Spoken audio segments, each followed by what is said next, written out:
पुण्यातल्या राष्ट्रीय संरक्षण अकादमीच्या 135व्या तुकडीचं संचलन खडकवासला इथल्या खेत्रपाल या मैदानावर संपन्न झालं। लष्कर प्रमुख जनरल बिपिन रावत हे या संचलनाची मानवंदना स्वीकारली। या संचलनामध्ये 253 कॅडेट्सनी सहभाग घेतला।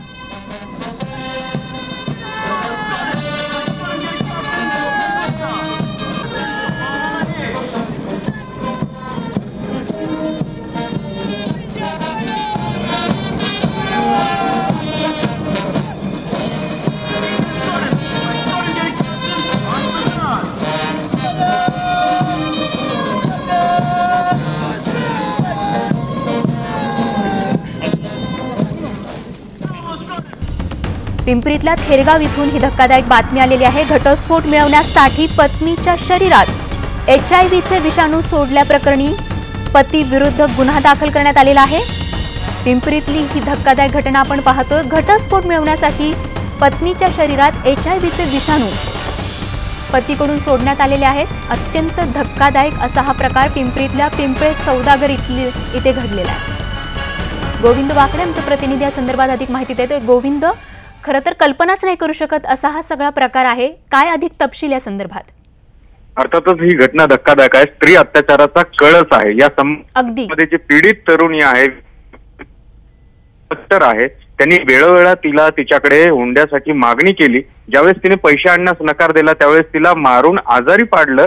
त्यानंतर तिला सलाईन मधून HIV विषाणू तिच्या शरीरात सोडले असा तिने आरोप केला, तशी तक्रार दिली आणि त्यानुसार वाकड पोलिसांनी या सगळ्या प्रकरणाची गंभीर दखल घेत तक्रार दाखल केली। संबंधित पती जो आहे तिचा डॉक्टर त्याच्या विरुद्ध, त्याचबरोबर सासरा आणि सासू या तिघांविरुद्धही गुन्हा दाखल झालेला आहे। पोलीस याची तपास करतायत। मात्र पहिली ही अशी धक्कादायक घटना म्हणावी लागेल महाराष्ट्रामध्ये।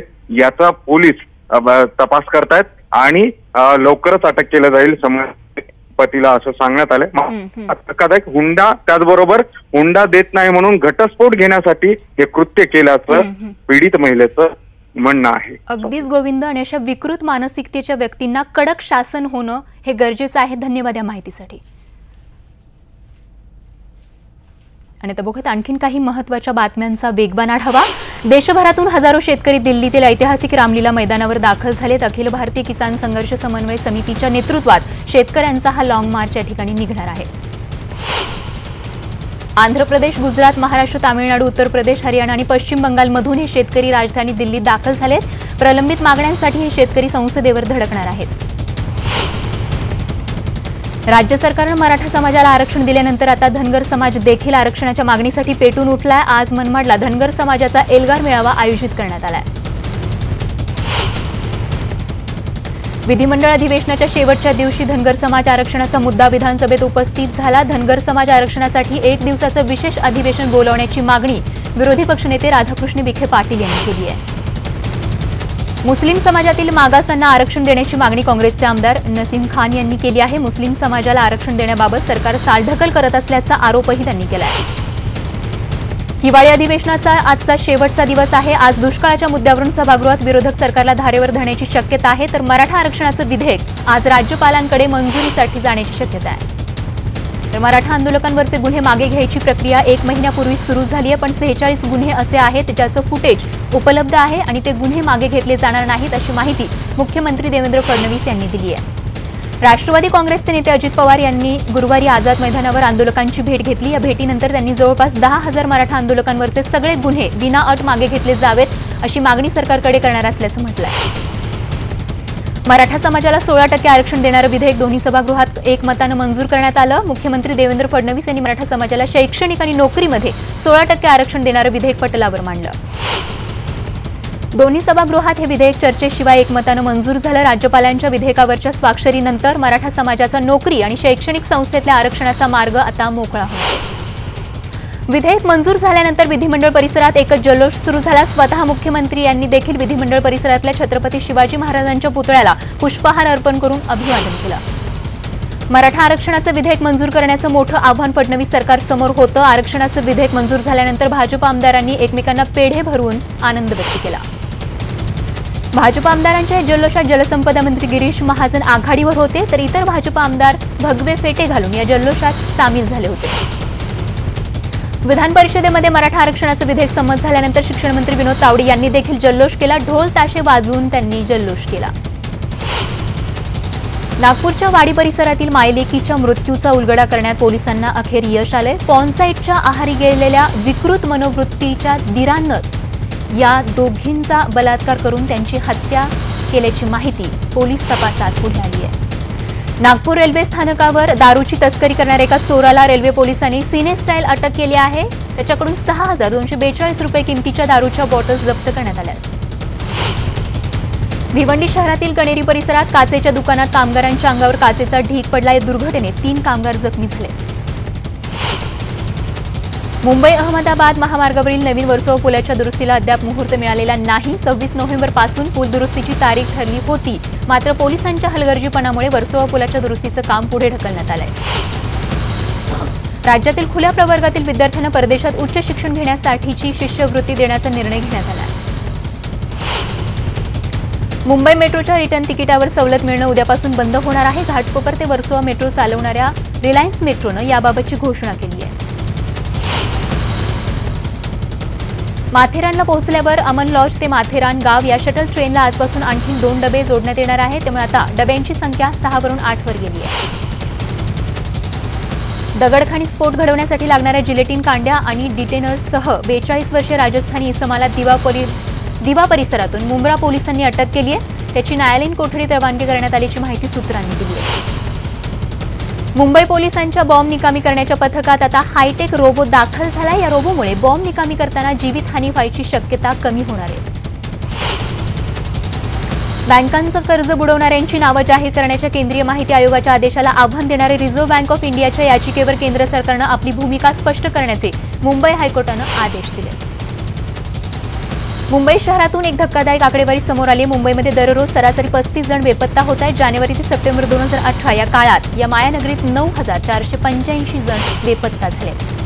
सामनाच्या अग्रलेखातून पोलिसांवर वाढत्या हल्ल्यांबाबत चिंता व्यक्त करत गृह खात्याच्या कारभारावर टीका करण्यात आली आहे. महाराष्ट्रात पोलीस सुरक्षित नसतील तर जनता सुरक्षित कशी राहील असा सवाल विचारण्यात आला आहे. म्हाडा मुंबई मंडळ घरांसाठीच्या किमती 10% कमी होणार आहेत. 1,384 घरांसाठी 16 डिसेंबरला लॉटरी निघणार आहे.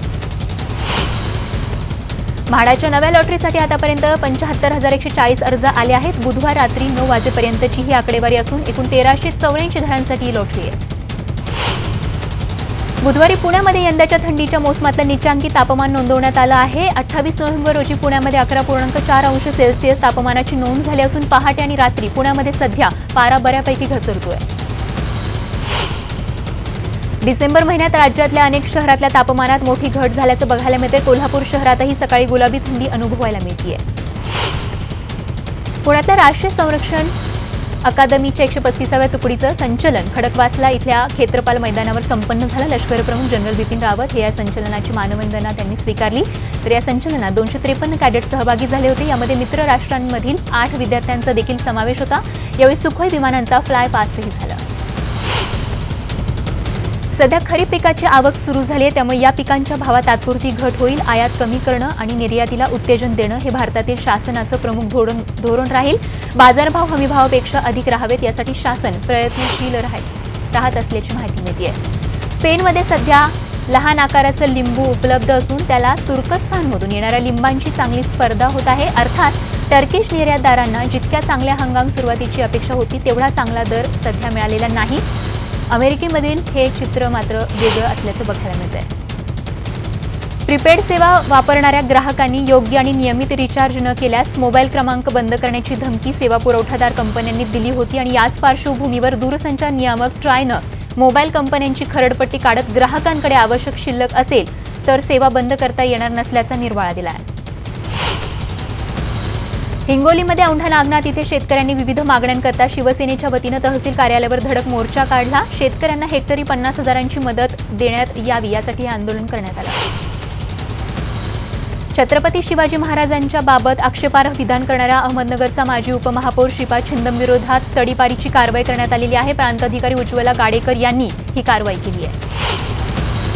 वाशिम जिल्ह्यातील पारडी, टकमोर, सावंगा, पांडव, उमरा या गावातील महिला बचत गटांची कर्ज वितरित करण्याच्या नावाखाली एका व्यक्तीनं त्यांची जवळपास 2 लाख रुपयांची फसवणूक केली आहे. विलास लाड असं नाव सांगून या व्यक्तीनं आपण महिला आणि बाल विकास खात्यातील असल्याचं सांगितलं होतं आणि त्यांची फसवणूक केली होती. वाशिम शहरामध्ये नगरपालिकेनं वाहतुकीची समस्या सोडवण्यासाठी पे अँड पार्क सुरू केलंय, पण त्यावर नागरिक आणि खास करून व्यापारी वर्ग नाराज आहे. सांगली महापालिकेत भाजपच्या सत्तेला 100 दिवस पूर्ण झालेत आणि या 100 दिवसांमध्ये भाजपकडून जनतेला फक्त गाजर दाखवल्याचं सांगत विरोधी पक्षांनी या ठिकाणी महापालिकेसमोर लाडू आणि फुगेचं आंदोलन केलं. अहमदनगर महानगरपालिका निवडणुकीच्या प्रचाराचा शुभारंभ भाजपचे प्रदेशाध्यक्ष रावसाहेब दानवेंनी केलाय. राष्ट्रवादीचे स्थानिक नेते तयारीला लागले आहेत. काँग्रेसच्या सुजय विखे यांच्याशिवाय कुठलेही मोठे नेते अजूनही अहमदनगरमध्ये फिरकले नसल्याचं बघायला मिळालं. नाशिकमधून बंजारा समाजाची यात्रा लातूरमध्ये दाखल झाली. बंजारा समाजाचं दैवत असलेल्या पोहरागड इथे तीर्थक्षेत्राच्या विकास कामांच्या उद्घाटनासाठी राज्यात विविध ठिकाणी बंजारा समाजाने एकत्र यावं यासाठी आवाहन करण्यात आलंय. यावेळी लातूरमध्ये बंजारा समाजाची बैठक देखील पार पडली आहे. गोवर रुबेला लस दिल्यामुळे बुलडाणा जिल्ह्यातील 7 शालेय विद्यार्थ्यांना त्यामुळे रिॲक्शन झाली. त्यांना उपचारांसाठी सध्या खासगी रुग्णालयात दाखल करण्यात आलंय, तर पालकांमध्ये सध्या भीतीचं वातावरण पसरलंय.